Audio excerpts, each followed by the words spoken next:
Hey guys, the new book that we're going to be reading today is Max's Words. Take a look at that. Words. We see words everywhere. I mean, just look around the screen behind me. I have the word wall that you can see. I have lots of our word wall words. I have words on my shirt. I have words on my desk. There's even words on my phone. Words on my favorite drink. Words are everywhere. Anywhere we go, we ride in the car, we see words. We read books, we see words. We sing songs, we look at the lyrics to songs, we sing words. So in our story, this little boy, Max, is a word collector. He collects words. Now, just by looking at the cover here, the picture on the cover, and flipping through my story, I see that they are cartoon or drawings. So I'm going to guess that the genre of this book is fiction. Remember, fiction means that it is a made-up story. Now, before I read, I'm going to go over our brand new words, our brand new vocabulary words. Here's our first word, collect. Collect is when you are gathering something and keeping something, like in a group. This little girl is collecting seashells. And in our story, our character Max likes to collect groups of words. Do you like to collect things at home? Next is our word scrambled. Now, scrambled can be used in many different ways, like scrambled eggs. Whenever you mix the eggs up, they become scrambled. Or whenever you're trying to unscramble words where the letters are all mixed up. And take a look here. This person is scrambling maybe to get out the door. So in our book, scrambled is going to be used to explain how someone is moving quickly and in words, scrambled up words. Darted. Darted means you are moving somewhere quickly. Like I could say, the boy darted across the football field. Darted. Sorted. You know, you guys sort things all the time. That's when you're putting things in groups. And if you look at our picture, it looks like the little girl, she has put fruits in this box. So she's sorting the different types of foods. So she sorted the fruits here. She's got things that are made of cardboard and paper here. And then bottles, she has sorted into this group. You guys have had to sort nouns. You've had to sort long vowels and short vowels. You've done a lot of sorting. Do you guys have to sort your toys at home? Like maybe put outside toys outside and inside toys inside your toy box. That's sorting. All right, our next word is ragged. If you look at this little boy, his clothes look ragged. Ragged means like you're worn out, and maybe it can even pertain to how you feel, like, oh, I just feel ragged. I feel worn out. Or it could be talking about an object or clothing. His clothes were worn out with holes. So ragged. And our last word, rapidly.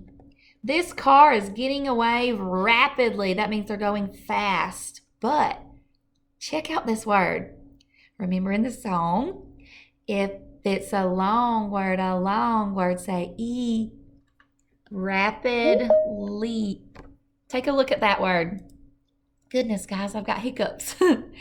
Our word ends with a Y, but it's a borrower word. It is borrowing that E sound, rapidly. Okay, so now I'm going to read our story, Max's Words. And it is by Kate Banks. That is our author who wrote the book. And the pictures are by Boris Kulikov. That is our illustrator. All right, guys. What do we call this page? The title page. Good job.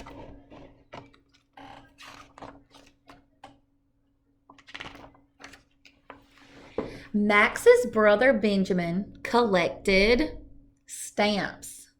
He had stamps of many colors and sizes. They had ragged edges and sticky backs. Some had famous people on them, others had places or buildings or flowers or trees. Benjamin spread his stamp collection across the desk. He showed it to his friends and family.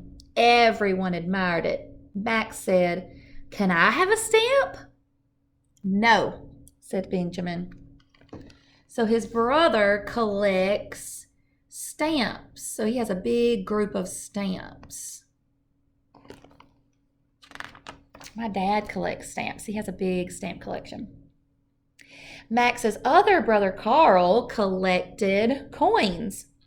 He had coins of many sizes and values. They came from different countries. Some were silver colored with rough edges. Others were copper colored with smooth edges. They were all shiny.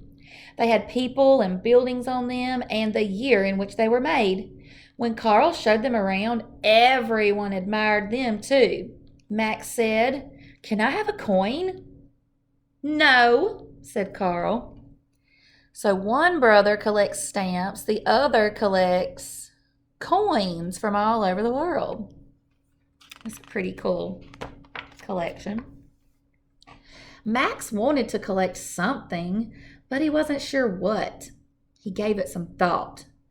Finally, he said, "I'm going to collect words." "Words?" said Benjamin. He laughed. "Very funny, Max," said Carl. So his brothers think, collecting words? Max began collecting small words. A, the, its, an, ate, who, to, and, but, was, in, on, out, big, see, you, day. He cut them out of magazines and newspapers, and he spread them across his desk.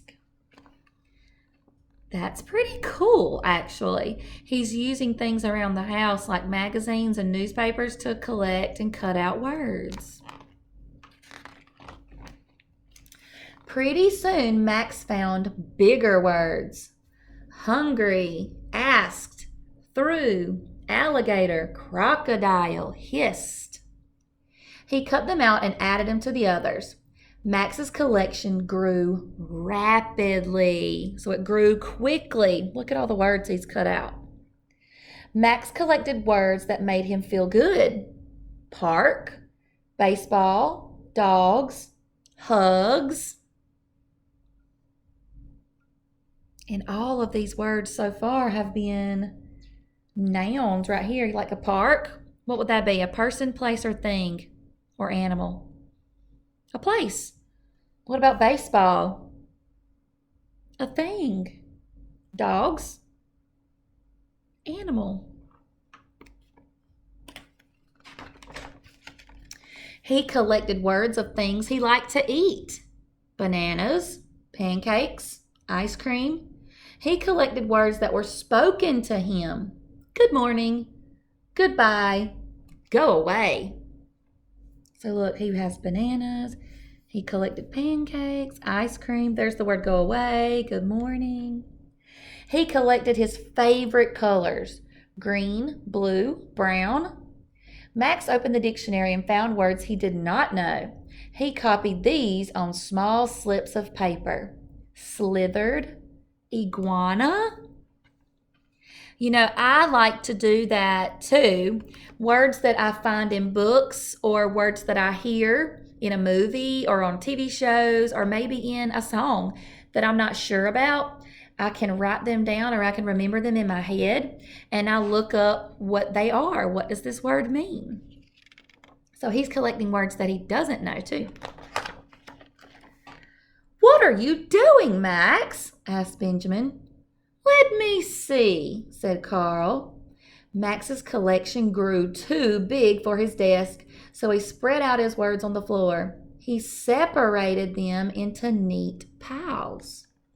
Whoa, his room is full of words, and look, now he's got big piles of words. When Benjamin and Carl arranged their collections in different orders, it didn't make much difference. But when Max put his words in different orders, it made a big difference. Look at this. He made a sentence out of his words. A blue crocodile ate the green iguana. The blue iguana ate a green crocodile. Soon Max's collection of words spread into the hallway. So look, he's piecing his words together to make sentences and stories. Sometimes Max gave a word or two away. See you later, alligator. Have a nice day. When Benjamin put his stamps together, he had just a bunch of stamps. When Carl put his coins together, he had just a pile of money. But when Max put his words together, he had a thought. Maybe I could trade a word for a stamp or a coin, please. So look, he put his words that he cut out together to make a sentence. No, said Benjamin. No, said Carl. I've got 1,000 stamps, said Benjamin. When I get a few more coins, I'll have nearly 500, said Carl. And when I have a few more words, I'll have a story, said Max. A story takes a lot of words, said Benjamin. I know, said Max. You don't have enough, said Carl. Let's see, said Max. I don't know. I think he's got plenty of words. He could probably come up with a big story. Max sorted through his words. He picked out a few and began arranging them on the floor. Take a look. Let's see if he makes a story. Once there was a little brown worm who wished to be a big green snake. Wow. He used his words to make a story. Benjamin and Carl stopped what they were doing and came over to look. Max continued his story. The worm slithered through the grass. It stuck out its tongue and hissed loudly. Look at that word. Loudly. That Y borrows the E sound. Loudly. He made a story. Max stopped to choose some more words. Benjamin butted in. Then along came a big, mean, green crocodile. Then it was Carl's turn. I'm hungry, it said. Oh, look, there's the word hungry. There's another sneaky borrower Y. So now his brothers are making up parts of the story. Benjamin grinned. He chose a few more words. The crocodile opened its mouth wide and Carl scrambled for more words. He wanted the crocodile to eat the worm, but Max was quicker. The little brown worm darted down a hole, glad to be a worm. So now he and his brothers are making like a game out of it. They're trying to make as many words for the story as possible. Hey, I want another story, said Benjamin. So do I, said Carl. And I want a stamp and a coin, Max reminded them. Oh, all right, said Benjamin. He gave Max a stamp. Carl gave Max a coin, and Max gave them each some words and kept the rest for himself. So look, now his brothers want in on all the fun. Once there was a big brown dog. And look, they found the words, the end. I really like this story because it reminds us that words are everywhere. Just like I said in the beginning, you can find words just about anywhere. I want you guys to take a look around your house. Ask your parents if they have a magazine or even a newspaper or an old book that you guys aren't looking at anymore. Remember, always ask an adult first before you use scissors. Find and collect some words. Cut them out and see if you can put some sentences together. I bet you can. Take a picture if you find some words.